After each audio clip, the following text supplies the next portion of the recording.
Bienvenue dans cette nouvelle édition du Non-Stop Info. À la une de l'actualité, au Bénin, les réformes et innovations de l'administration fiscale portent leurs premiers fruits. Le pays a atteint ses objectifs de rendement budgétaire avec un dépassement de plus de 44 milliards de francs CFA par rapport à 2016. Au Maroc, Meknès est de nouveau la capitale de l'agriculture. La 13e édition du Salon international de l'agriculture au Maroc se poursuit jusqu'à ce 28 avril. Et c'est sous le thème « La logistique et les marchés agricoles » que s'y sont réunis près de 1400 exposants. Et puis en République démocratique du Congo, la mode se met au service de la lutte contre la discrimination du handicap, initiée par la Fondation Continentale. Le défilé Toza Fier, ou Nous sommes fiers en lingala, a pour but de promouvoir l'acceptation et éliminer la stigmatisation autour du handicap. Mais tout d'abord, la Guinée-Bissau dispose d'un nouveau gouvernement. Plusieurs semaines après sa nomination, le nouveau Premier ministre du pays, qui est également le ministre de l'économie et des finances, Aristide Gomes, a composé un cabinet de 18 ministres et 8 secrétaires d'État. Cabinet gouvernemental qui a par ailleurs pris ses fonctions ce jeudi 26 avril. Parmi les ministres, on compte notamment Moutaro Diallo, qui occupe le poste de ministre de l'Intérieur, Antonio Serifo Ambalo, qui a quant à lui obtenu le portefeuille de l'agriculture et du développement rural, mais aussi João Ribeiro, qui est devenu le ministre des Affaires étrangères. Principale mission de cette nouvelle équipe gouvernementale, organiser et mener à bien les élections législatives à venir en novembre 2018. Au Bénin, les réformes initiées par le gouvernement au sein de l'administration fiscale ont porté leurs fruits. Le pays a atteint ses objectifs en termes de rendement budgétaire pour l'année fiscale 2017. Les autorités ont enregistré un dépassement de plus de 44 milliards de francs CFA par rapport à 2016. Ibrahima Djoumaba.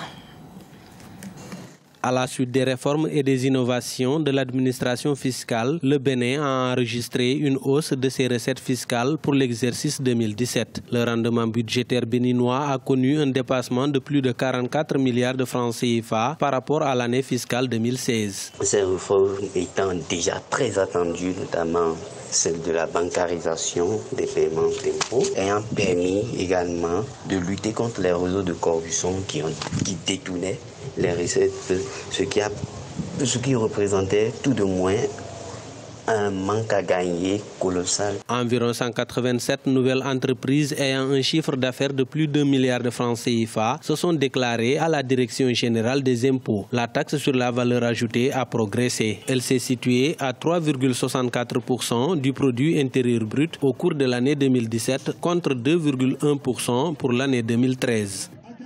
On devrait aussi s'attendre à d'autres réformes capables de stimuler davantage les recettes, notamment la télédéclaration devrait être vraiment effective. Au cours des 3 premiers mois de l'année 2017, 4000 nouveaux contribuables ont été répertoriés. Le taux de défaillance est passé de 10% en 2013 à 2% en 2017. L'État béninois, pour moderniser le système fiscal, a mis en place un nouveau système d'information à travers l'application informatique SIGTAS. La déclaration et le paiement des impôts en ligne, mais aussi le paiement des petits impôts par téléphone mobile sont entrés en vigueur depuis janvier 2018. Dans l'actualité également, le Sénégal et le Cap-Vert renforcent leur coopération. 4 nouveaux accords ont été signés ce jeudi en marge d'une visite du président sénégalais Macky Sall au Cap-Vert, où il a rencontré son homologue Jorge Carlos de Almeida Fonseca. Les accords portent sur plusieurs domaines, à l'exemple de la fiscalité, le domaine juridique, la santé ou encore la communication sociale. La ville marocaine de Meknès abrite pour la 13e fois le Salon international de l'agriculture au Maroc jusqu'à ce 28 avril. Initié par les autorités chérifiennes, c'est le thème de la logistique et des marchés agricoles qui était au menu des discussions cette année. Une grande messe de l'agriculture qui a réuni près de 1400 exposants. Reportage de notre envoyé spécial au Maroc, Elhaj Ndiaye. Le salon de l'agriculture a ouvert ses portes mardi 24 avril à Meknès. Agriculteurs, éleveurs, coopératives, associations professionnelles ou encore jeunes entrepreneurs dans le domaine agricole, tous sont présents pour mettre en avant leur savoir-faire. Cette année, le choix est porté sur la thématique centrale de la logistique et des marchés agricoles. C'est vrai que nous disposons de beaucoup de moyens humains et pour ce faire et pour nous améliorer, nous avons besoin des technologies en termes de machinisme pour pouvoir la fournir à nos champs et à nos agriculteurs. Pour l'instant, Nous pouvons fournir ce genre de technologie ici locale, mais aussi nous importons beaucoup de matériel. Le matériel importé, il est clair que la logistique peut aider dans le sens où c'est un levier économique. Si nous maîtrisons très bien la logistique, nous pouvons fournir cette technologie et ce matériel à très bas prix, ce qui interviendrait sur tout simplement tous les prix des cultures. 1400 exposants issus de 70 pays participent à cette 13e édition du Salon international de l'agriculture au Maroc. Ce rendez-vous est devenu incontournable pour les professionnels et offre une plateforme internationale d'échange qui réunit des entreprises de tous les continents. À la 13e édition du SIAM, le Conseil du café cacao expose le café et le cacao de Côte d'Ivoire. Comme vous le savez, nous sommes le premier pays producteur mondial de cacao. Nous sommes 3e pays producteur africain de café et nous sommes donc venus vendre nos produits. Notre participation au SIAM se justifie par le fait que nous cherchons des marchés. Oh, vous savez, elle est très importante, elle est particulière. Elle nous demande de trouver des investisseurs, des partenaires pour le matériel, les équipements. Des équipements pour améliorer notre produit, pour l'emballage et ainsi de suite. Le SIAM, avec ses partenaires comme l'OCP, compte exporter le modèle agricole marocain. D'ailleurs, le groupe OCP a lancé la vague 2 de son plan de développement qui mobilisera un investissement de 75 milliards de dirhams pour doubler la production d'engrais et répondre à la croissance de la demande mondiale. Le Salon international de l'agriculture au Maroc prend fin le dimanche 29 avril 2018.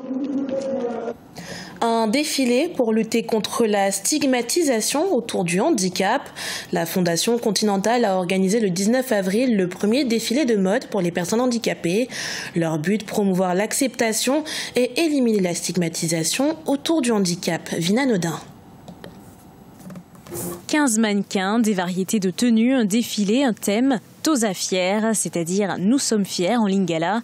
Le 19 avril, la Fondation Continentale à Kinshasa a organisé le premier défilé de mode pour les personnes handicapées. La Fondation a déclaré que le défilé de mode a été le premier de ce genre en République démocratique du Congo. Elle a communiqué sa volonté d'encourager le dialogue et d'inspirer une nouvelle génération d'handicapés congolais pour qu'ils se sentent acceptés et confiants. La Fondation Continentale, c'est une fondation qui tient à la prise en charge des personnes avec handicap. Nous voyons après cet événement, nous devons vraiment prendre soin de nos frères. Il y a de ceux qui n'étudient pas, il y a de ceux qui ont besoin de moyens pour mieux vivre. Alors nous voulons vraiment leur donner cette vie-là. Nous voulons les décomplexer pour qu'enfin qu'il y ait aussi dans la société de personnes avec handicap VIP. En République démocratique du Congo, la plupart des personnes physiquement handicapées ont un accès limité à l'éducation, à la santé, à l'emploi et vivent dans la pauvreté. Ceux qui ont participé à l'émission disent qu'ils espèrent que la visibilité d'un événement comme celui-ci change les perceptions. Des fois, on se voit comme si on n'a pas de valeur, on se voit moins que les autres. Mais grâce à ces défilés, j'ai eu encore l'assurance sur moi-même.